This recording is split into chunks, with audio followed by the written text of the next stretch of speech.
Autre actualité, autre ambiance, soyons très clairs. Je vous parlais là, vous retrouverez dans les vidéos sur YouTube et dans les rediffusions sur YouTube, eh bien, les actualités dédiées à ces imprimantes 3D utilisées pour fabriquer des armes.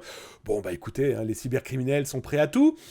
Mais la police aussi est prête à tout. Et d'ailleurs, je vous mets l'URL là dans le chat de Twitch. Vous la retrouverez si vous suivez sur YouTube.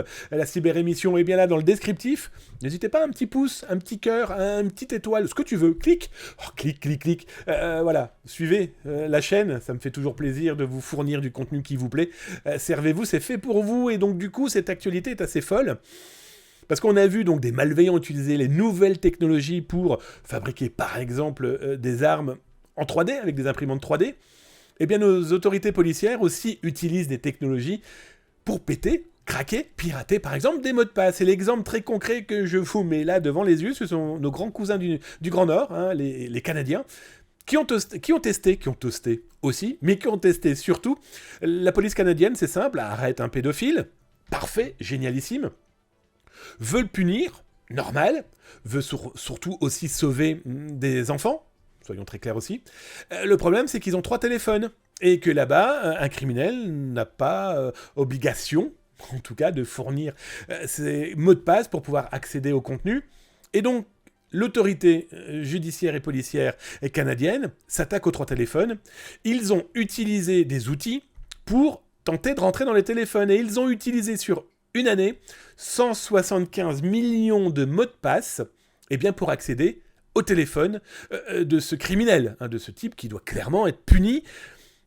Sauf que la problématique, c'est qu'il a été libéré et on lui a rendu ses téléphones.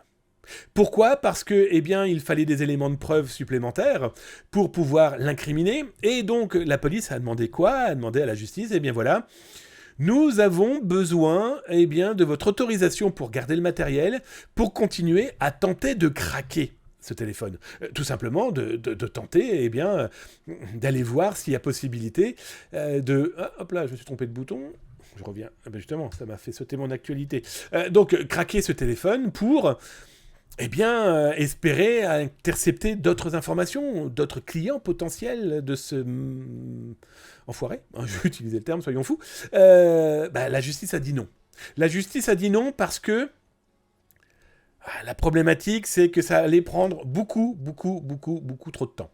Alors, le texte, c'est ça, c'est les nouveaux appareils Android effectuent des attaques par brute force à une vitesse de 2500 à 400 mots de passe par minute, en utilisant un dictionnaire de 30 millions de mots de passe. Une fois ce dictionnaire épuisé, il faudrait environ 8 jours pour en créer une nouvelle version.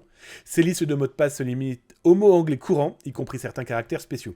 Autant dire que, peut-être que le gars, ses mots de passe, ce sont des emojis, des émoticônes. Ouais, on peut faire des mots de passe avec ça. C'est peut-être des mots de passe écrits en cyrillique, en cantonais. Je ne sais trop quoi encore.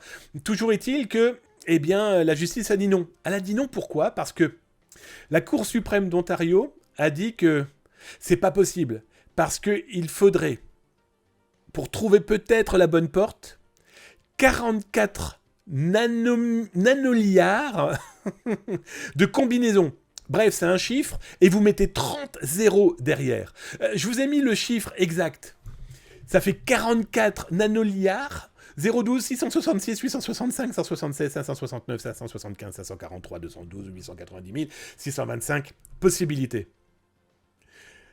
C'est pas un vrai mot, nounouillard. Je vais être très honnête avec toi, j'en sais rien. C'est le chiffre complètement fou, un chiffre et 30 zéros derrière. Bref, du coup, la police n'a pas pu continuer à travailler sur les appareils. On va pas s'inquiéter, on peut présumer qu'ils vont travailler sur d'autres possibilité de faire tomber ce malotru. Et je vous parle pas du bureau des légendes, hein, je vous parle vraiment de ce sale type. Mais bon, ça montre que tous les moyens sont bons pour essayer de faire tomber des gens qui sont clairement des gens qui doivent finir en prison.